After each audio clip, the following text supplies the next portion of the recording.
Fresh out of the mailbox, I got a fragrance in from Max Aroma by the House of Blend Oud. This would be my second fragrance from the House of Blend Oud that I know nothing about. This one is called Bark. So I'm assuming it's gonna be some type of woody, boring ass fragrance.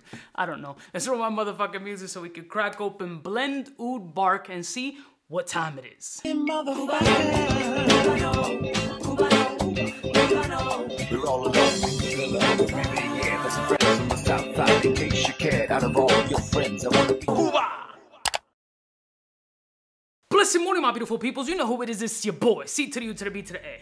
So I got the package in, Blend Oud Bark. It's kind of hard to see with this cellophane joint on it. This was sent to me by Max Aroma to check out. Shout out to Max Aroma for always supporting the kid and knowing that I like to try out new and funky shit. So here is Blend Oud Bark. The first impressions that I had of Blend Oud House was a good one. So I'm hoping this keeps the same energy.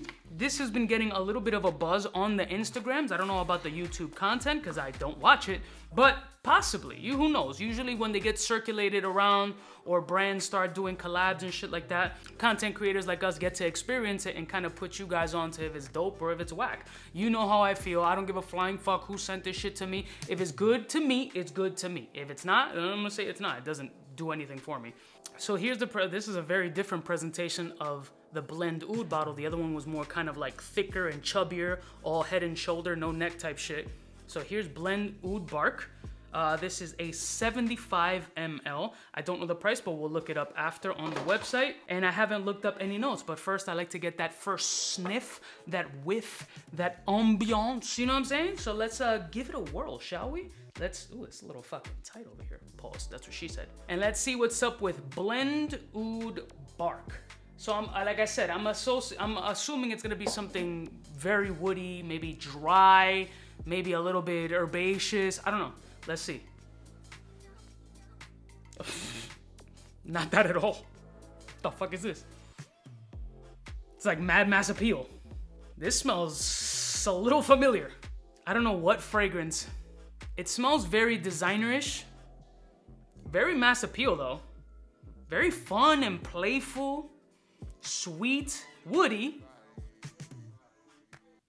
But also kind of like a sweet, leathery cardamom kind of bond with a very designer-esque flair about it. It's very Mass Appeal, very wearable. I can totally see this being like a kind of dressy, clubby type situation, actually, which makes no sense. I mean, you called it Bark. I was thinking it's gonna be some nichey, woody type shit. It doesn't seem to be that.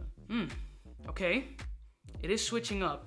I'm gonna have to try this on skin because there's a lot of changes going on paper that is just a little difficult to pinpoint. Maybe it'll be easier on skin. Let me let it air out a minute because I'm the first one to just do this shit and then it's like, it just becomes a disaster and I do it all the time.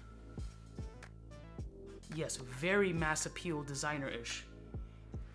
The wood is a lot more prevalent on the skin. It does smell like a very nichey, clean, woody, sweet type of fragrance with a lot of Mass Appeal about it. The wood definitely pops off a ton more than it does on paper on skin. And you do get a little bit of that dry wood aspect that I associated with, but there's a lot of like leathery or suede nuance to this fragrance. Let's look up some notes. All right, so according to Fragrantica, it's spicy mint. No.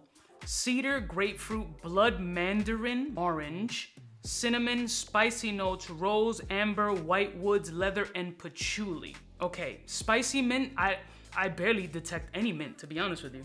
Cedar, I absolutely get on that opening grapefruit. No, I don't get much of the citrus. Cinnamon, very vague. Spicy notes, I do get it. Kind of coincides with that cedar.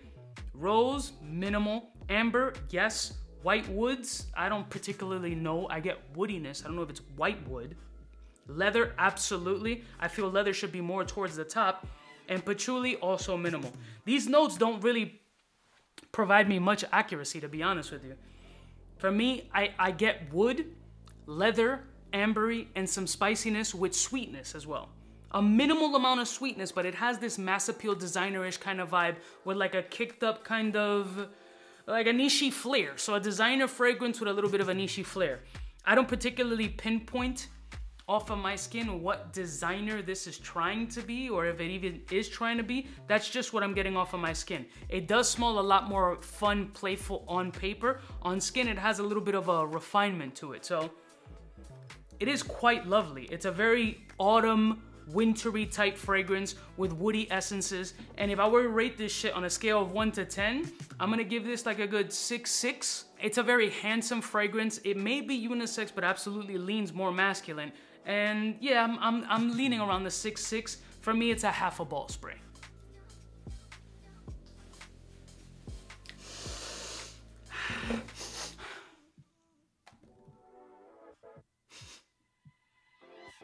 Yeah, very handsome. Very handsome from a distance, but less of the major mass appeal that I sensed off paper than I do on skin. Then again, designer with a niche kind of flair. Let me know what you guys think of the house of Blend Oud, or if you've particularly smelled this fragrance and any others from Blend Oud that are absolutely like, damn, these are the shit. Let me know. I'll see y'all bitches next time. You know, it is biggest in the game. Smooches. Cubaknow, Cubaknow, Cubaknow, Cubaknow. What's fresh? Who's best? One of them's gonna pass the test. Cubaknow. For the fly gun holder, money folder, motor roller, start tack when it's time to call back. For the rough, rugged, and raw way, this nigga Jay, it's a game, but he don't play. Hey, for all the chicks that got dead in the penthouse suite on top of my mom's crib. It's nonsense you never get in. It's nonsense that you would think that you would.